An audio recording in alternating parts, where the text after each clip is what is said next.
Apocalipsis 18. La caída de Babilonia.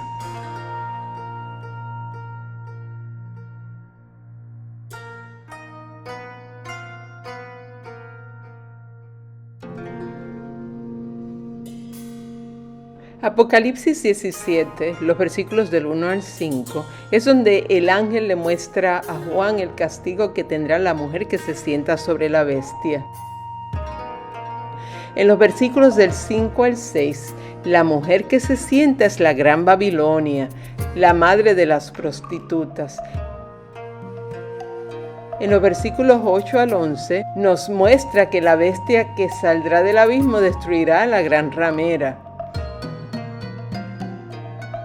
En los versículos del 11 al 14 vimos que los 10 cuernos son 10 reyes que gobernarán con el anticristo durante la tribulación.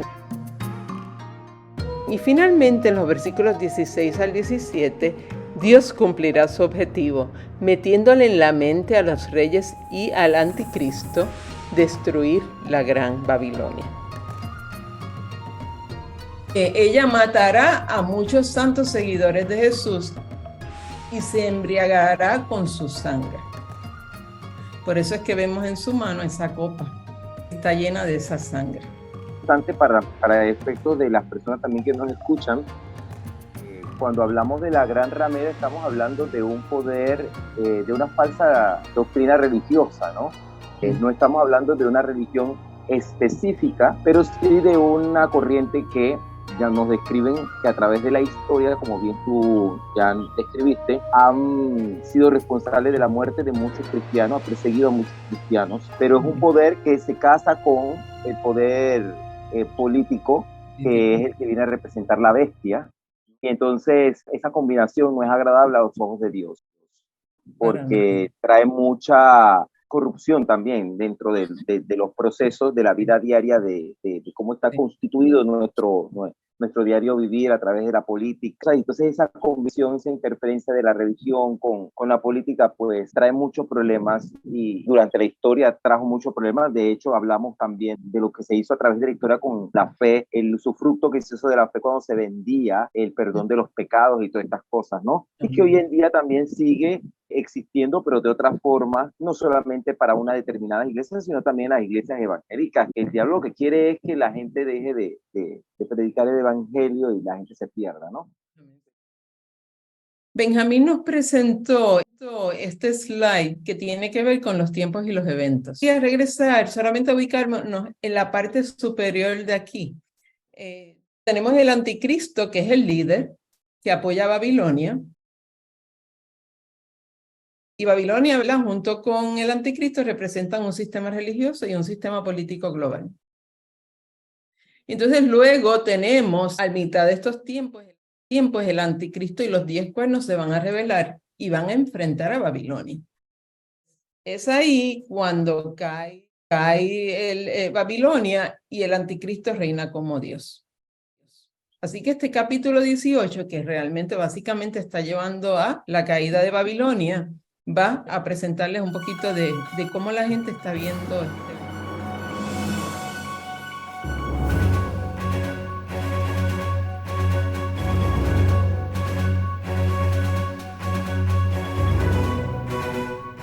que hay diferentes teorías de dónde puede ser que la iglesia se extraiga. Entonces tenemos, ¿verdad?, la que apoya, que es antes de todo esto, antes de que ocurra, ¿no?, que el anticristo aparezca, pero quedan algunos, ¿verdad?, que tal vez por la religión van a reconocer a Dios, así que esos, ¿verdad?, están posiblemente ahí. Y están los otros que piensan que no, cuando el anticristo y los cuernos se rebelen y enfrenten a Babilonia, ahí es que se va a la iglesia. ¿Cuándo es? Yo no lo sé, y no creo que el detalle sea importante saber cuándo. Pero reconocer los tiempos es lo más importante para saber y poder advertir a los demás del anticristo, porque pues el anticristo lo que quiere es sacar a los que están dudosos. Yo quería hablarles brevemente sobre las profecías. Babilonia está por todo ese Antiguo Testamento. Y vamos a comenzar leyendo Jeremías 31, del 31 al 33. He aquí que vienen días, dice Jehová, en los cuales haré nuevo pacto con la casa de Israel y con la casa de Judá. No como el pacto que hice con sus padres el día que tomé su mano para sacarlos de la tierra de Egipto, porque ellos invalidaron mi pacto, aunque fui yo un marido para ellos, dice Jehová. Pero este es el pacto que haré con la casa de Israel. Después de aquellos días, dice Jehová, daré mi ley en su mente y la escribiré en su corazón, y yo seré a ellos por Dios, y ellos me serán por pueblo. Qué hermoso. Que nos las escribirá en nuestro, o sea, el Espíritu Santo mora dentro de nosotros. Conoce nuestros pensamientos, que le da esos gemidos para poder defender nuestras ideas ante Dios. Vamos a leer Oseas 2, versículo 2 y los versículos del 5 al 3, 5 al 7. Ok, dice así: contened con vuestra madre, contened porque ella no es mi mujer, ni yo su marido. Aparte pues sus fornicaciones de su rostro y sus adulterios de entre sus pechos. Porque su madre se prostituyó, la que los dio a luz se deshonró, porque dijo: iré tras mis amantes, que me dan mi pan y mi agua, mi lana y mi lino, mi aceite y mi bebida. Por tanto, he aquí, yo rodearé de espinos su camino y la cercaré con seto y no hallará sus caminos. Seguirá a sus amantes y no los alcanzará, los buscará y no los hallará. Entonces dirá: iré y me volveré a mi primer marido, porque mejor me iba entonces que ahora. Si recuerdan, ¿verdad? Oseas, él se casa con esta esposa que es infiel. Todo esto es parte del reflejo de lo que nosotros estamos viendo en el Apocalipsis. No, es que ya desde ya de la descripción que hay aquí, ya te están casando con lo que realmente estábamos hablando desde el capítulo 17, que ya la están tratando como una prostituta. Esta mujer a seguir costumbres paganas, que realmente es ahí donde está el problema, ¿no? Que el pueblo de Dios se mezcló con todo esto, con estas religiones paganas, y fueron practicando esas cosas que para Dios no fueron para nada agradables. Y ver y repetir, pues, y aclarar que esa idolatría es lo que el Señor ve como una fornicación. Y nosotros tenemos que tener mucho cuidado, ¿verdad? Con las cosas que hacemos, porque realmente otras cosas pueden convertirse en dioses en nuestra vida si no estamos alertas. Así que es algo que a Dios no le agrada. Pues también tenemos, ¿verdad? Sus hijas han sido instruidas en abandonar a Dios al igual que ella. Ahora les pregunto, ¿cómo nos ve Dios a nosotros?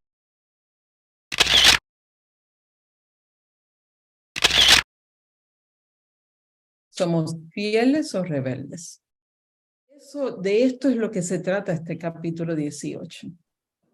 Sobre el juicio de los que se rebelan contra Dios. Yo decidí ser fiel y ustedes que están aquí decidieron ser fiel. Pero hay muchos que se han rebelado contra Dios y eso es a quienes se le dirige este capítulo 18. Quería que recordáramos qué es lo que Dios espera de nosotros como cristianos. Pedí el 2 Corintios 10 del 3 al 5.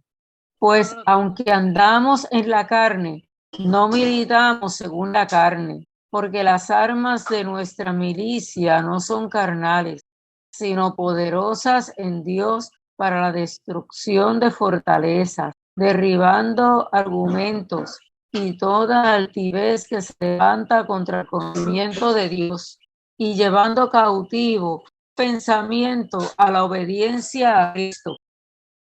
¿Qué haría Jesús si estuviera en ese lugar, en ese momento, en esa decisión que tienes que hacer? Por lo tanto, la Biblia es nuestra herramienta principal. ¿Qué espera? Espera a Dios que nuestra cosmovisión sea basándose en la Biblia y lo que está en estos estatutos, esos principios en la Biblia.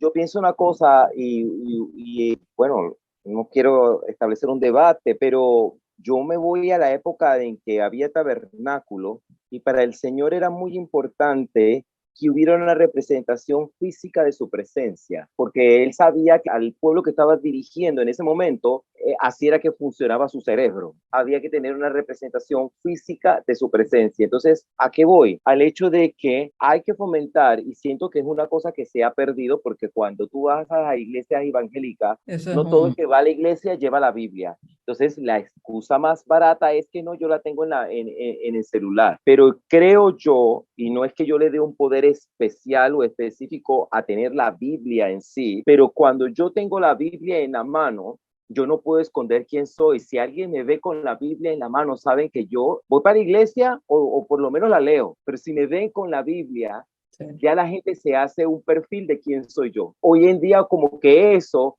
trae problemas porque mucha gente no lleva el testimonio muy bien y se siente un poco culpable si la lleva.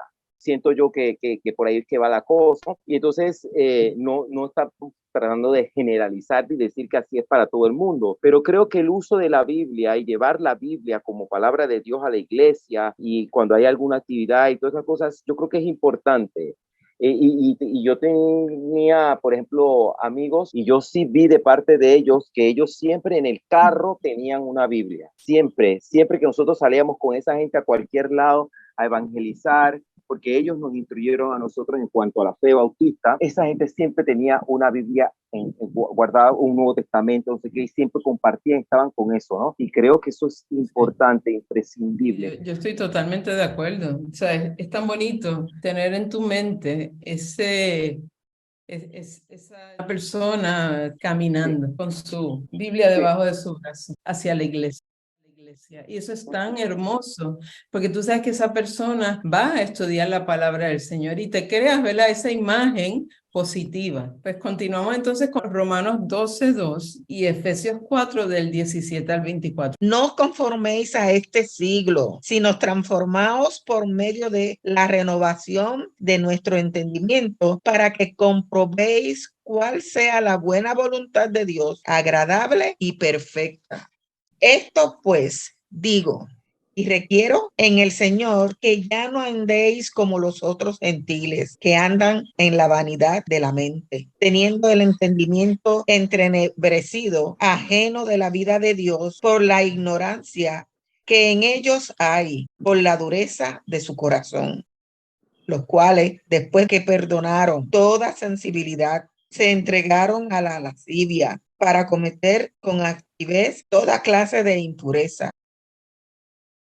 Mas vosotros no habéis aprendido así a Cristo. Si en verdad le habéis oído y habéis sido por él enseñados conforme a la verdad que está en Jesús, en cuanto a la pasada manera de vivir, despojaos del viejo hombre que está viciado conforme a los deseos engañosos, y renovaos en el espíritu de vuestra mente, y vestíos del nuevo hombre, creado según Dios en la justicia y santidad de la verdad. Despojándonos de ese viejo hombre. Y da trabajo. Exacto, no es fácil.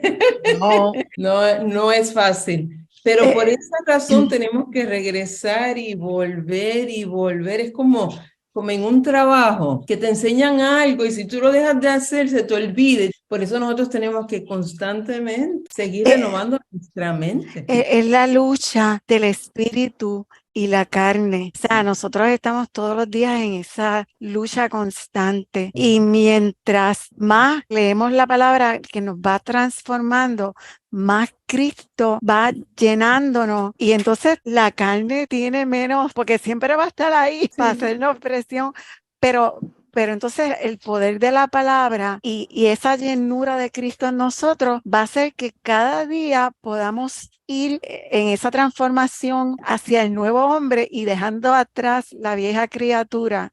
Pero es una lucha diaria, constante que tenemos, pero es a lo que el Señor nos llama todos los días. Y cuando dice transformando nuestra mente, se refiere a, mira, pon tu mente para que cuando tú leas la escritura, lo que estás leyendo te transforme y cambie, como tú decías, tu mentalidad del sistema de este mundo a la mentalidad del sistema del reino de Dios. O sea, y tenemos que tener esa mentalidad abierta para que la palabra nos hable, para que el Espíritu Santo nos inspire y nos cambie, porque es como tú dices, yo puedo leer una palabra la misma todos los días y todos los días me puede enseñar algo diferente, porque la palabra del Señor es viva y eficaz. Así que si nos mantenemos en esa mente de Cristo, tenemos más éxito que cuando nos descuidamos por X, Y o Z, por las ocupaciones diarias, y es una exhortación a que nos mantengamos firmes y en el Espíritu del Señor. Sí, y es parte de lo que Dios espera de nosotros como creyentes, esa nueva vida que nos va a Amén. llevar a dejar ese viejo hombre, a crear este nuevo hombre, un nuevo hombre que va a estar constantemente renovándose y pendiente a que los deseos de la carne, las situaciones de la carne dejen de ser. Yo tengo que conocerme a mí mismo. Si yo me conozco en mi interior, entonces yo puedo tener mis herramientas de autocontrol. Pero vamos a seguir entonces con el Salmo 2, del 1 al 3. ¿Por qué se amotinan las gentes y los pueblos piensan cosas vanas? Se levantarán los reyes de la tierra y príncipes consultarán unidos contra Jehová y contra su ungido, diciendo, rompamos sus ligaduras y echemos de nosotros sus cuerdas. ¡Wow! Eso es lo que está pasando ahora. Por eso es que dice, los conflictos mundiales tienen el propósito de destronar a Jesucristo. O sea, esa es la razón del conflicto. Es el conflicto entre el Dios y la sabiduría proveniente de este mundo. La sabiduría que viene de este mundo. O sea, y el Dios que nosotros sabemos que esto, o sea, que ese es el conflicto que constantemente está atacándonos a nosotros como cristianos y está atacando al mundo. Primera de Corintios 1, 20 y 25, también estamos sustituyendo conceptos bíblicos con filosofías y doctrinas terrenales que son muy inteligentes, pero son falibles. Y tenemos que tener mucho cuidado. El concepto de madre naturaleza convirtiéndose en un Dios. Y nosotros tenemos que tener mucho cuidado en estos tiempos porque esos temas de la madre naturaleza, ¿sabes? Nos pueden desviar de lo que... Y bien humanista y bien... no, claro, Pero todo no, el mundo. Pero tenemos que tener mucho cuidado porque nos desvirtúa y personas tan jóvenes dejan de creer en Dios porque la madre naturaleza es la que realmente rige todos los tiempos. El Dios. Es el Dios para ellos. Por ahí entra la astrología, ¿verdad? Porque ya ven que los Astrología, astros exacto. nos guían y nos dirigen. Así que todo esto, astrología y todo esto son cosas que van en contra de Dios. Así que miren, yo quería presentarles estos ataques a las ideas cristianas, porque para mí es base de lo que está en este capítulo. Que todas estas cosas son parte de los conceptos que estamos nosotros como cristianos defendiendo, ¿no? Pero tenemos un montón de personas tratando de dictar otros comportamientos que van en contra. Entonces, este primero, Jesús nos enseña que Dios nos creó hombre y mujer. Marcos 10, del 5 al 7. Dice así, y respondiendo Jesús les dijo, por la dureza de vuestro corazón os escribió este mandamiento, pero al principio de la creación, varón y hembra los hizo Dios. Por esto dejará el hombre a su padre y a su madre, y se unirá a su mujer, y los dos serán una sola carne, así que no son ya más dos, sino uno. Es bien claro, ¿no? Dios nos creó hombre y mujer, pero tenemos estos psicólogos y estas personas que insisten que la humanidad fue producto de la casualidad. Esto fue generación espontánea y producto de la evolución. Son ataques a nuestras ideas cristianas. Entonces eso es lo que tenemos que entender, que todos estos temas son ataques a lo que, ¿verdad? Dios nos dice en la Biblia. Y eso se estudia en las escuelas. Sí. No se permite estudiar a la palabra de Dios ni hablar de Jesucristo ni nada de eso. Pero sí nos permiten, ¿verdad?, estudiar todos estos otros autores que nos están instruyendo de manera errónea, sin tener una evidencia, porque todavía no hay una evidencia de que por espontaneidad yo pueda mezclar dos átomos y de pronto sale de ahí una bacteria y la bacteria se convierte en una eucariota y de ahí sale un hombre. Esto es algo que... Y un hombre perfecto. correcto, porque No, si sí, exacto. fuéramos, Entonces te dicen, es que toma tiempo y esto son miles de años. O sea, esto siempre hay una justificación para decir, ¿verdad?, que estas teorías son correctas, pero son puras teorías. Jesús nos dice que no debemos tener temor al que mata el cuerpo, y eso está bien claro, sino el que destruye el alma y el cuerpo. Mateo 10:28. No teman a los que quieren matarles el cuerpo, no pueden tocar el alma. Teman solo a Dios, quien puede destruir tanto el alma como el cuerpo en el infierno. Estos psicólogos que son ateos nos han creado varias ramas de la psicología basadas en las siguientes ideas y nos establecen dos. El ser humano no tiene alma. Y la otra que alegan es que el infierno no existe. Y pregunto yo, ¿verdad? ¿Habrán leído la palabra del Señor? Pero sabemos, ¿verdad?, que es bien clara la Biblia con sus enseñanzas. Estos psicólogos nos definen como animales sexuales en constante evolución sin dimensión espiritual. Y ni hablar de la percepción que ellos hacían de la mujer. O sea, cuando describen a la mujer, te das cuenta de que ahí hay como un desprecio, ¿no?, hacia la figura femenina, muy latente. Cuando describen todos estos procesos, tienen que hablar de la mujer. Y el líder de estas cosas fue Freud, al describir que la mujer era un ser humano incompleto. Increíble. Nosotros sabemos que la creación de Dios es perfecta. Ahora, Jesús enseña que Él y el Padre son uno. Esto es un concepto bien importante. Yo quería comentar sobre las tendencias, lo que dice el mundo, ¿no? De todo esto, de lo que Dios ha creado tan perfecto, pero también como un testimonio, ¿no? Mario, mi esposo, hace 20 años, él no creía en que, o sea, él era un evolucionista, ¿no? Era él no estaba con el Señor igual que yo, ¿no? Entonces no entendía y eso es lo que él había aprendido y era su teoría, ¿no? Y apoyaba eso. Entonces, cuando yo veo ahora un hombre que sigue los pasos de la palabra de Dios, cree en lo que Dios ha hecho, oro por mucha gente que aún no conoce al Señor, porque mi esposo era uno de ellos. Y como dice la palabra, ¿no? En otros tiempos era, y el Señor nos quita la venda de los ojos. O sea, Amén. yo lo puedo ver en mi vida, ¿no? En mi esposo, que solamente Dios puede tener por gracia ese amor para mostrarnos qué es la verdad, ¿no? Y que Él es Dios y que hizo todo perfecto. O sea, la creación es lo único y en lo cual se basa nuestra fe también, ¿no? Y animo, ¿no?, a la gente que escucha estos programas, ¿no?, que crean en lo que Dios dice, en su palabra, y que la palabra de Dios no miente, que es lo que nos da la paz y nos da el consuelo y la esperanza de la vida eterna, ¿no? El único, solamente Dios. Eso quería compartir. Gracias. Todas estas cosas enredan a la gente, ¿no? Te enredan. Y hay personas que logran salir del enredo y hay otros que lamentablemente nunca lo pueden entender, por más que les expliques, ¿no? Si a ti te dicen, como Marx y Lenin, ellos nos aseguraban que no hay un Dios, y ellos entendían que ¿verdad?, la sociedad burguesa debía ser eliminada. Y también escuchamos, ¿verdad?, que el Corán enseña que los judíos y los cristianos son los enemigos de Alá y pueden ser matados. Y entonces, cuando vemos todas estas cosas y Dios nos dice, ¿verdad?, que amar a Dios con todo nuestro corazón, alma y espíritu, y que debemos de amarnos, ¿cómo es posible, verdad, que podamos pensar en que pueda haber personas que vean, ¿verdad?, la necesidad de eliminar?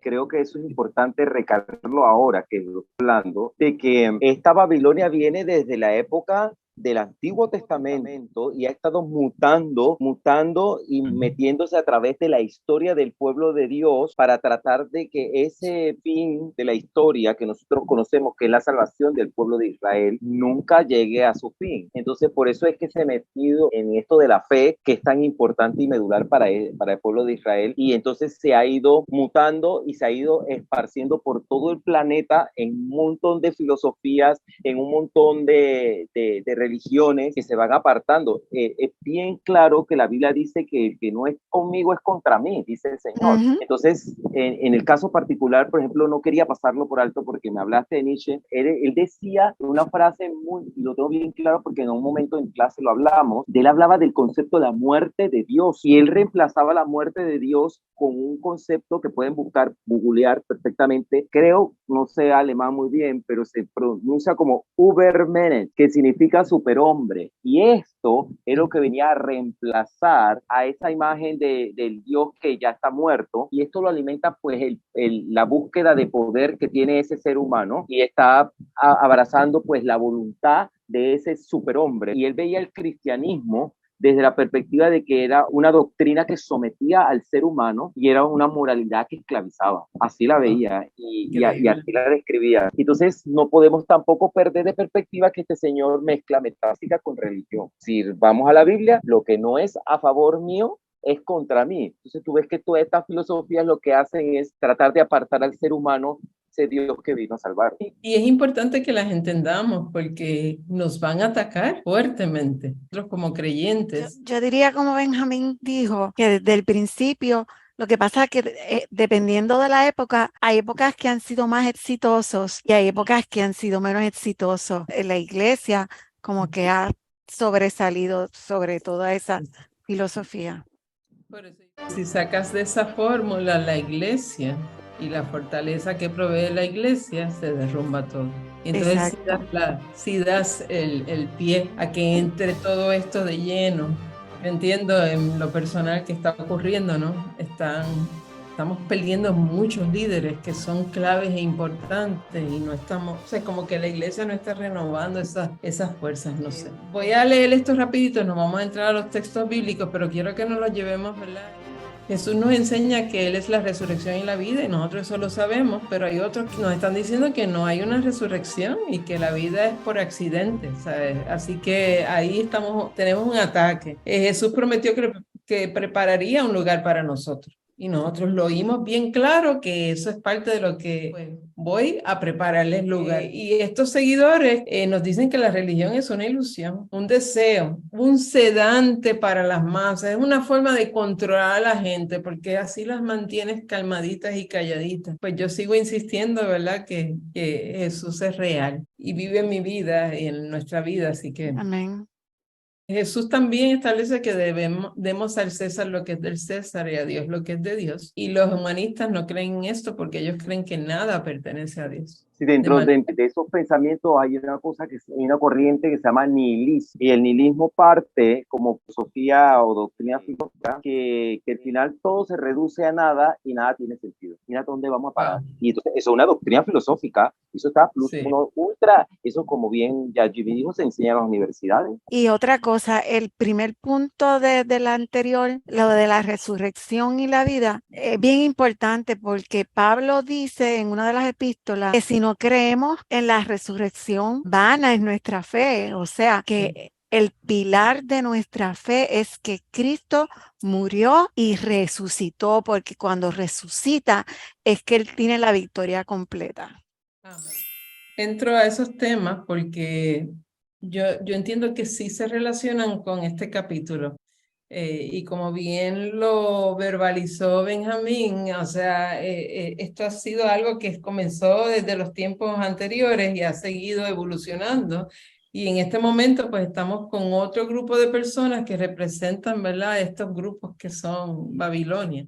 Así que vamos a leer el capítulo 18, del 1 al 2. Después de todo esto vi que otro ángel bajaba del cielo con gran autoridad y la tierra se iluminó con su resplandor. Dio un fuerte grito: ha caído Babilonia, cayó esa gran ciudad, se ha convertido en una casa para los demonios, es una guarida para todo espíritu inmundo, un nido para todo buitre repugnante y una cueva para todo animal sucio y espantoso.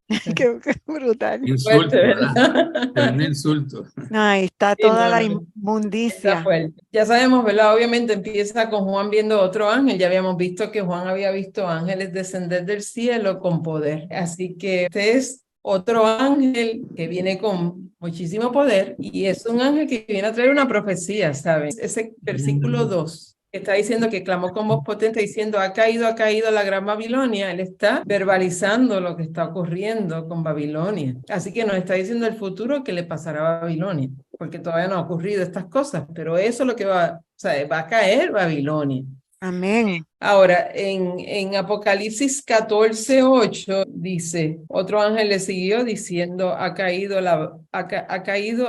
Babilonia, la gran ciudad, porque ha hecho beber a todas las naciones del vino del furor de su fornicación. Así que anteriormente el mensaje de los tres ángeles, uno de los ángeles ya estaba diciéndonos, ¿verdad? Y ya sabemos que esto no es en orden, pero desde este momento, ese capítulo 14, se está diciendo que Babilonia ya va a caer, ¿verdad? Y que la hora del juicio va a llegar para Babilonia. Así que dos aspectos importantes que recordemos. El ángel descendió con gran poder y alumbró la tierra con su gloria. Imagínense, ese ángel y alumbra la tierra con su gloria. ¿Quién me está diciendo eso? Estos mensajes de Dios. O sea, está alumbrando, el poder de Dios está en todo su esplendor. Eso fue como cuando Moisés bajó del monte, sí. rostro resplandecía. Así mismito. El versículo 2 es en referencia a la idolatría y una religión falsa. Y les voy a decir por qué. Esta religión me va a permitir hacer las cosas que son pecaminosas. Y quiero que vean que esto lo analicen y lo entiendan y lo vivan, porque es que realmente, ¿verdad? Estas religiones que son falsas, eso es lo que quieren.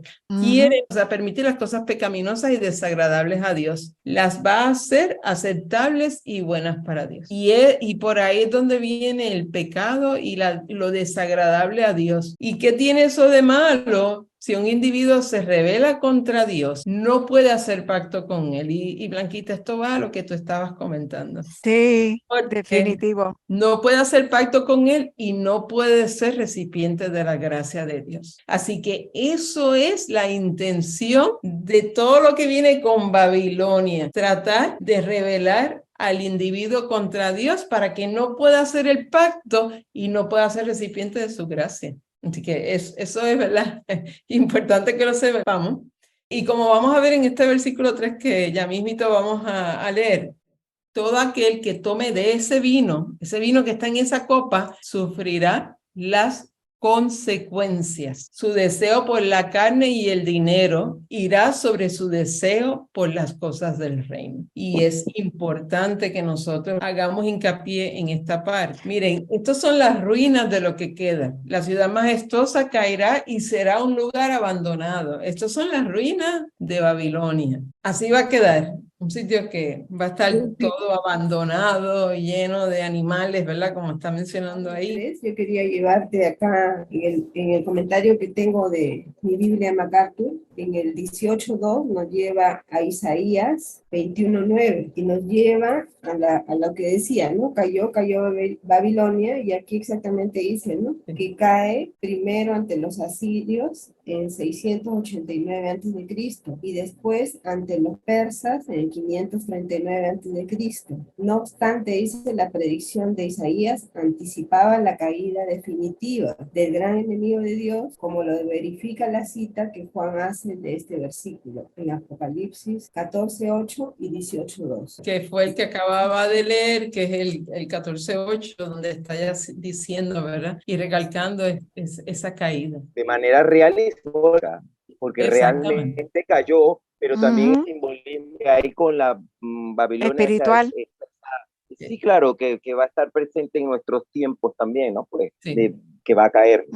Pero va más allá de la Babilonia anterior que cayó en todos estos siglos, sino que es la nueva Babilonia, la gran Babilonia. Tenemos personas que están creyendo en este sistema que controla lo político, lo económico y lo religioso. Ellos creen en eso. Y tenemos ideas, ¿verdad? Yo quería compartir algunas de las ideas de los eruditos y estudiosos sobre la interpretación de este versículo. Baruch lo piensa que la gran Babilonia simboliza el exilio del pueblo judío. Y ahorita yo estaba conversando con Jimmy sobre esto. Jimmy, yo no sé si quieres añadir algo aquí específicamente sobre la opinión de Baruch. Bueno, lo que pasa es que en el versículo 4, es que entonces hay una voz que entonces dice a los que creen que salgan de la Babilonia, porque el castigo va a ser sobre Babilonia. Sí. Y vemos también que hay una parte en la Biblia que estudiamos ya, ¿verdad? Que cómo Dios saca al pueblo de Israel al desierto en este momento de estos juicios. Básicamente este es el juicio final, básicamente. Pues esa Babilonia representa todo este imperio del anticristo, ¿verdad? Que ha ido creando una sola religión que todo lo permite, ¿verdad? Y un solo poder. Y ahora vamos a ver que también va a enfatizar el concepto del poder económico, ¿verdad? Que también va a ser destruido, que todo eso que ellos creían como importante, sus riquezas y su comercio, todo eso se va a quedar en nada cuando venga esa destrucción final en los últimos tiempos. Pues nada, entonces esta persona, Ed Hindson, opina que la caída del comunismo ha creado el camino para que se cree un poder mundial religioso y político, y sabemos, ¿verdad?, que esto es parte también de lo que estamos viendo en este versículo en particular. Entonces, si llegamos, vamos a leer el 4. Y oí otra voz del cielo que decía: salid de ella, pueblo mío, para que no seáis partícipes de sus pecados, ni recibáis parte de sus plagas. Así que tenemos, ¿verdad?, que en el Antiguo Testamento hay otras ciudades donde se le ha dado este mismo mandato de salir inmediatamente. Y pues tenemos aquí, ¿verdad? A Lot, y vemos a la mujer que queda atrás. Ese cuadro también se puede ver como un llamado a nosotros, ¿verdad? Que no participemos, ¿verdad? De todo esto que el mundo nos ofrece, ¿verdad? Y que nos separemos. Yo siempre me he fijado que a pesar de que pues, es una profecía y es fuerte, ¿verdad? Lo que se dice en Apocalipsis, pero todavía ahí en el versículo 4 vemos que Dios le da todavía una oportunidad. O sea, si tú todavía estás ahí y quieres seguirme y quieres salvarte, sal de ahí y no seas partícipe. O sea, todavía se lo está diciendo. Lo que pasa es que la gente tiene su corazón y para mí hasta su mente endurecida. Pero tiene oportunidad si se fueran a arrepentir y salir. Y ese es el mandato, ¿no? Salid de ella. Dios está urgiendo a su pueblo a salir para que no llegue a ellos el pecado y caigan víctimas de las placas del furor de Jehová. La redención es por medio de Jesús, el Cordero, y solo así salimos de Babilonia y somos liberados a través de Jesús el Cordero y la aceptación y su salvación. Así que todo esto nos saca fuera, ¿verdad?, a nosotros de todos estos eventos catastróficos que sufrirá, ¿verdad?, la tierra. Creedoras de Dios hasta este final. Este versículo no se refiere a la iglesia de Dios. Esta será removida antes de la gran tribulación. Hace su opinión. Creyentes. Exacto. Se han ido convirtiendo, ¿verdad? Sí, los nuevos son los que, ¿verdad?, estarán en estos eventos. Pero la iglesia como tal, pues ha sido liberada.